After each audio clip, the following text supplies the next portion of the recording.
Every day, something dramatic happens in the Caribbean that affects our lives. We'll give you the details. We'll give you the facts on Caribbean Perspective with Eddie Frederick. Here's Eddie Frederick. Welcome to Caribbean Perspective. So glad you can join us. The story that takes the lead in today's edition for Thursday, 26th September 2024, and brought to you in association with our friends at Antillean Group. Hundreds of Venezuelan dissidents fled to Colombia and are speaking out. Details after this important message. Believe in our strength, we'll stand by you. Protection from all, perils big and small. Reassurance we give, it's so clear to see. Peace of mind, that's a service guarantee. We look after all our family. Yes, we do at every opportunity. Antillean Group, underwriters of all classes of insurance solutions for your protection and investment. Live well financially.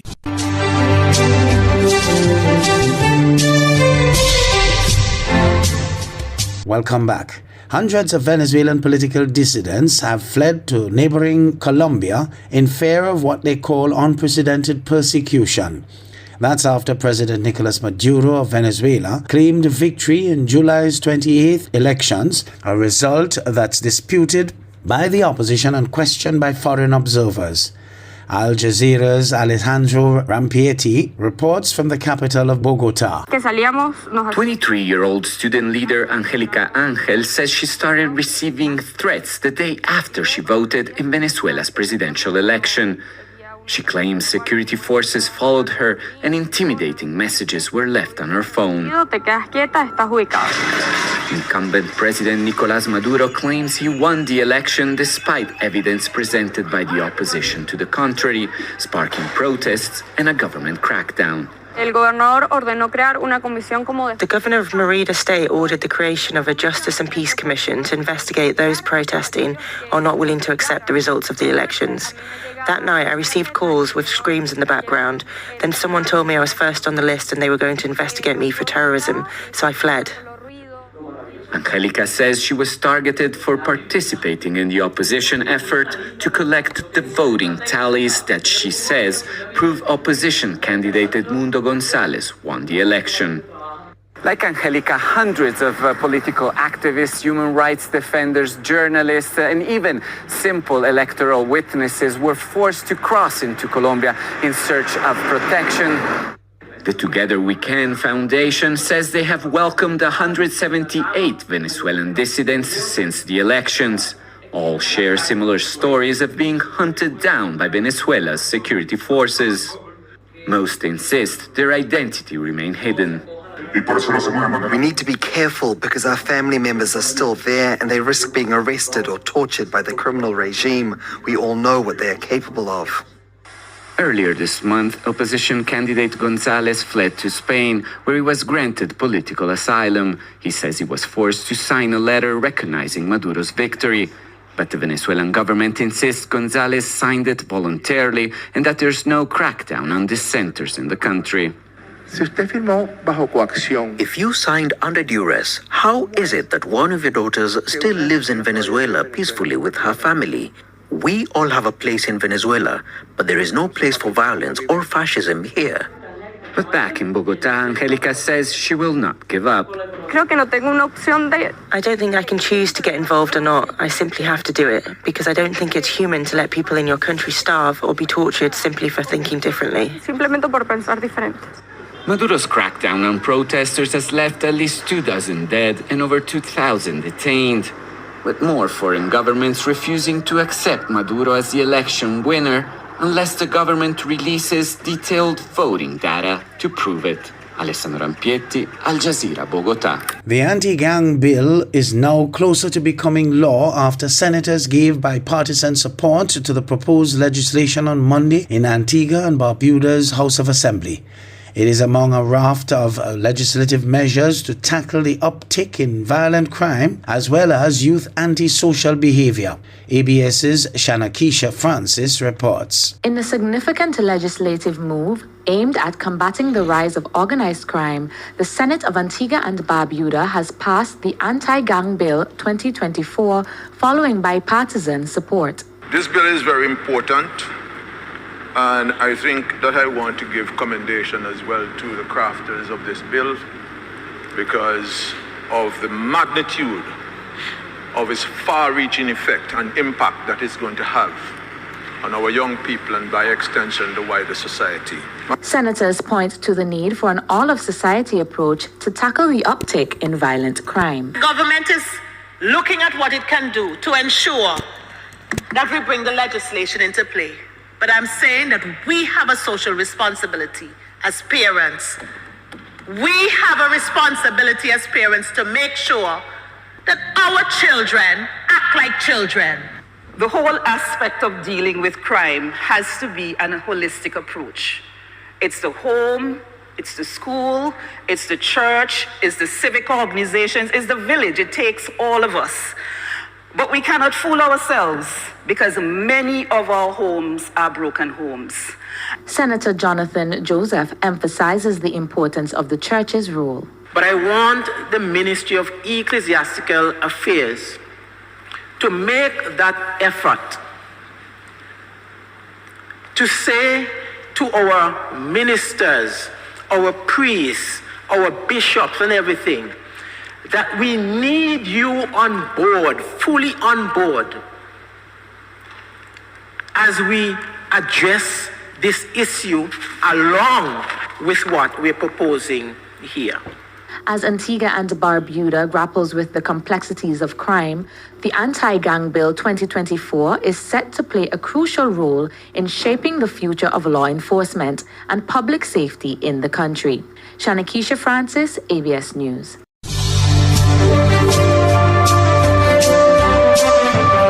You're listening to Caribbean Perspective with Eddie Frederick in association with our friends at Antillian Group, underwriters of all classes of insurance solutions for your protection and investment. Live well financially. The hurricane season is now upon us, so we as Caribbean people need to remember to think safety and be prepared. Avoid venturing outside during a storm or hurricane, especially if there are strong winds. Rooftops and other debris are often blown about and can cause great damage.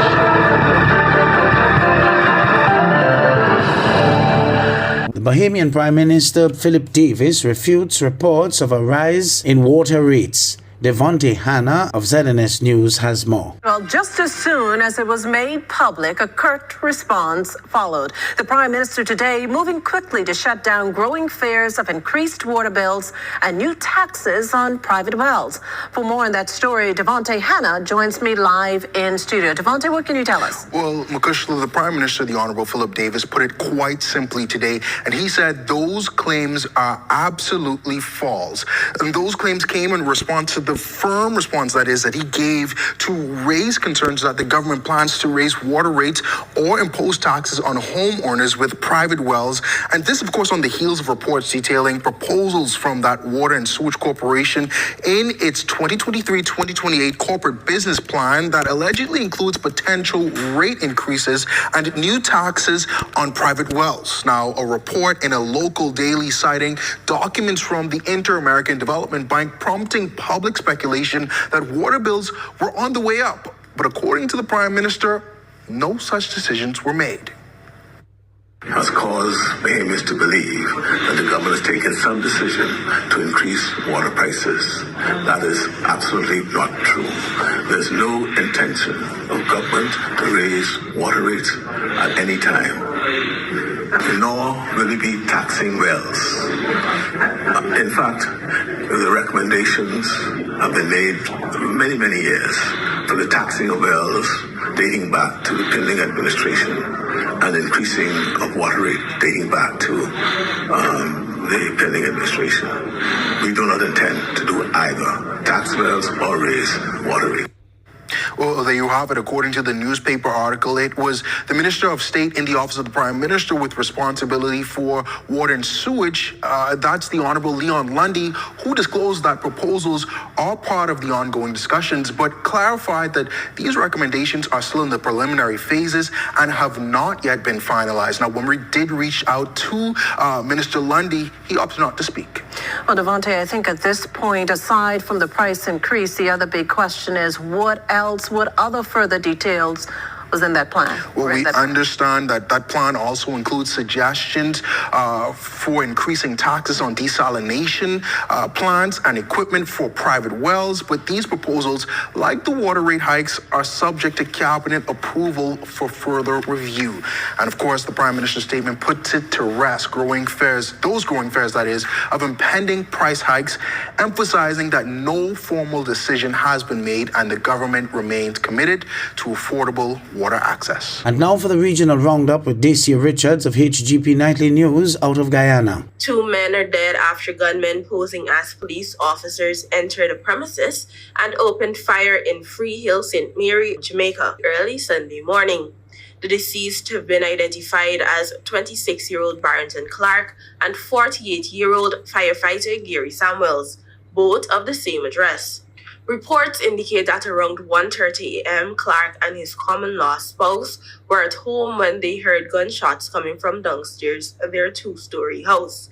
It is further reported that shortly after, individuals knocked on their door, identified themselves as police officers, and instructed them to open the door. The men allegedly forced the door open, asked for someone named TK, and upon receiving no response, opened fire, hitting Clark. Clark's partner was instructed to run and the men then fled. She then sought assistance from Samuels, who lived in a lower section of the house, but reportedly found him lying face down with gunshot wounds. Clark was taken to the Port Maria Hospital where he was pronounced dead on arrival, while Samuels was pronounced dead at the scene. While in Ecuador, Ecuador's government has announced a suspension of electricity service for 9 hours on Sunday in 12 of the Andean nation's 24 provinces and placed 19 areas on red alert due to a drought that has reduced the water levels of hydroelectric plants.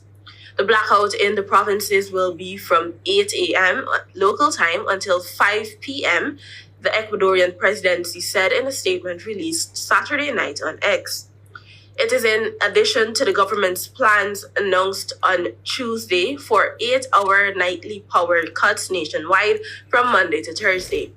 Ecuador is gripped by the worst drought in the country in 61 years and the energy crisis made worse by what the government says is lack of maintenance of existing dams and contracts to ensure new energy generation. The Ecuadorian authorities said the extra suspension for electricity for Sunday was based on, quote, protecting water resources, unquote. The measure was taken after a session of the Emergency Operations Committee on Saturday night. After the government announced the planned power cuts on Tuesday, the military entered the Mazar hydroelectric plant of about 170 megawatts and considered key for its large storage capacity to support its operation and protect it. Pope Francis on Sunday condemned the killing last week of an environmental activist in Honduras who had protested over mining and hydroelectric products to try to protect tropical forests and rivers. Juan Lopez was shot dead by several men as he headed home in his car from church. Lopez belonged to the Municipal Committee for the Defense of Common and Public Goods, an environmental organization in the city of Toccoa, close to the country's Atlantic coast, and was also an active member of the local church. The Pope has repeatedly spoken out on environmental issues, saying last month the earth was sick and urging people to do more to protect it.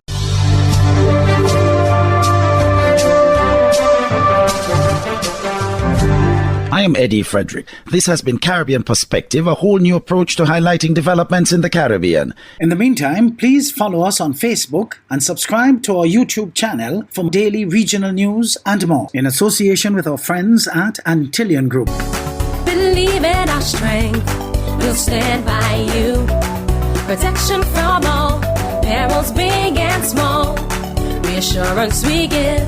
It's so clear to see, peace of mind, that's our service guarantee. We look after all our family, yes we do at every opportunity. Antillean Group, underwriters of all classes of insurance solutions for your protection and investment. Live well financially.